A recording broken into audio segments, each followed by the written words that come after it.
Okay, so this is our special episode 3763, 3764, and 3765. Gagamit tayo ng tarot. Alamin natin kung ano yung mga maidadagdag niyang mensahe tungkol doon sa daily reading at saka healthy reading. Panoorin nyo yung healthy reading, yung daily reading, at malalaman nyo yung message ninyo.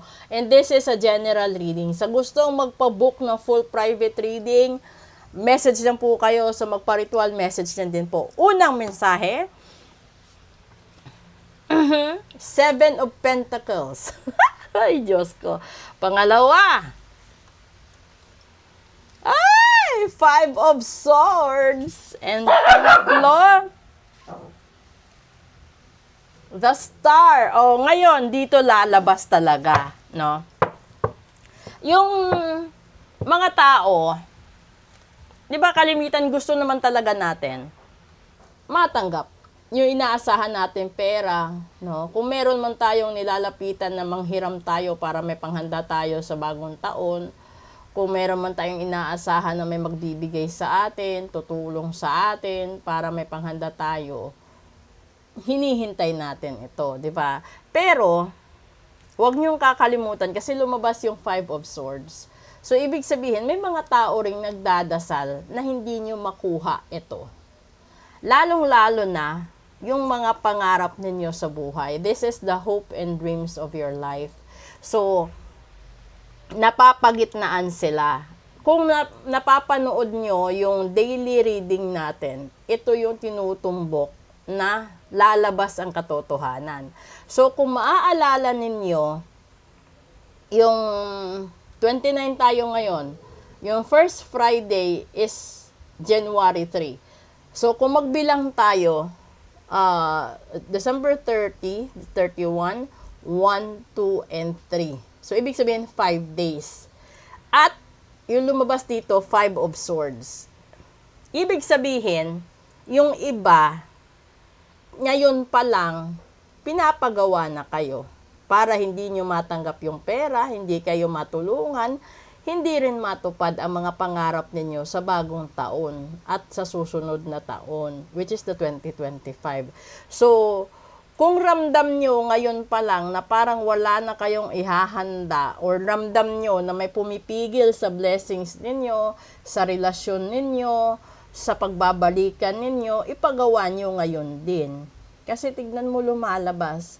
So, ibig sabihin, yung kalaban mo, mas nakahanda ng 5 araw kaysa sa first Friday. So, ibilangin mo, matatanggap mo ba na mawala lahat ng pangarap mo at pinaghirapan mo sa papasok na 2025 dahil lang sa tao or mga tao na pinaparitual ka? Di ba? So, di bali na siguro na ipagawa mo sa ritual yan kesa naman buong taon mong paghirapan. Dahil minsan, hindi natin alam yung mga hinihiling nila, hindi lang simpleng bagay, kundi may mga tao kasing napakasama ng plano na gusto ka talaga nilang mawala sa mundong ibabaw. Ganun, may mga tao talagang ganun kasama. So, kung habang hindi pa yan nangyayari or meron ka nang iniindang sakit ngayon, patignan mo. Kasi baka hindi lang sakit yan na talagang magagamot ng doktor. Baka binarang ka na. Baka nakulam ka na, nagayuma ka, no? Isinumpa ka. So, ipaalam mo, alamin mo. Kasi kapag meron kang ganon, delikado. Pagka tungtong ng Webes na araw, yung iba matitegi talaga.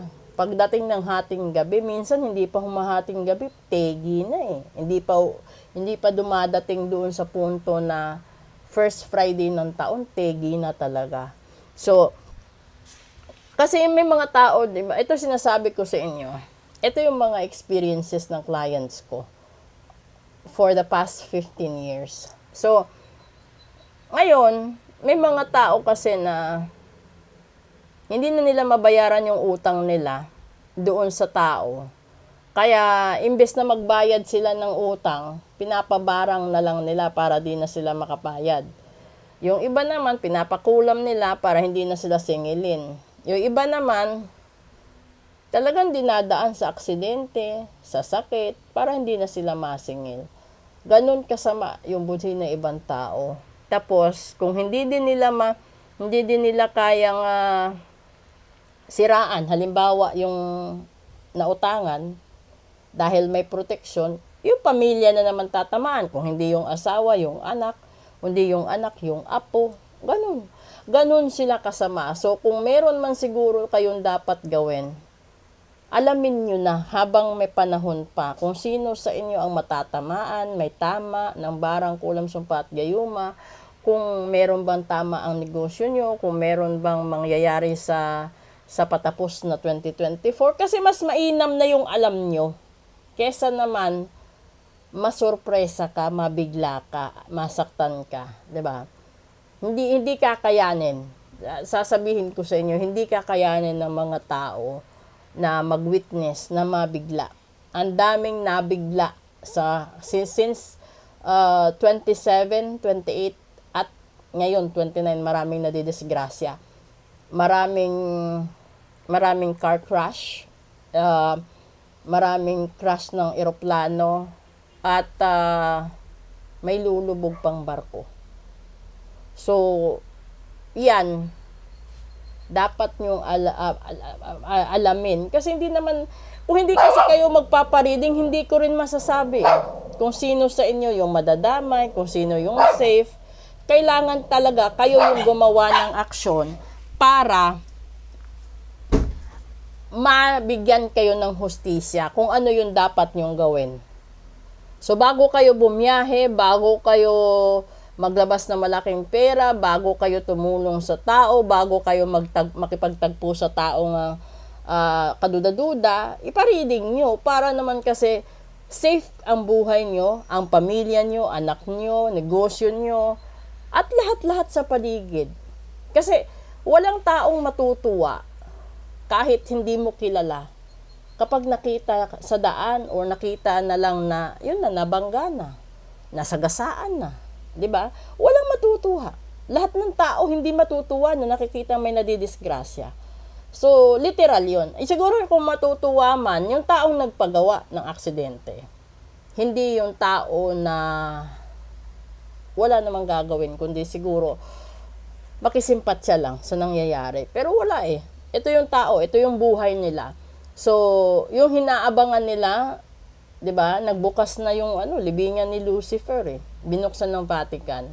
So, lahat na nakapanood ng live stream kung saan ando doon yung libingan ni Lucifer, asahan nyo may mga negative yun. Kasi, kaya nila live stream yun para yung energy ng negativity is ma-absorb lahat ng blessings ninyo sa buhay. So, hihigupin yun. Kung ano man ang meron kayo na blessings na natitira, na nakalaan ng Diyos para sa inyo, it's either haharangin ni Lucifer yon or gagawa siya ng paraan kung sino yung mga disipulo niya na pwede niyang maging galamay para malasin ka, magkasakit ka, malugi ka, iwanan ka, masaktan, no? Lahat-lahat, ganun na yun. So, ito na, lumabas talaga. 5 days from today. Pera, pangarap, ambisyon, pamilya at kalusugan.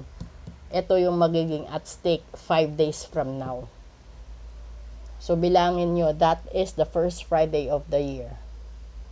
Alam lahat yan kung gaano kadelikado ang araw na yan. At tandaan nyo, kailangan yung tanggalin lahat ng kamalasan, barang kulam sumpa gayuma 13 hours ahead of January 3, 2025.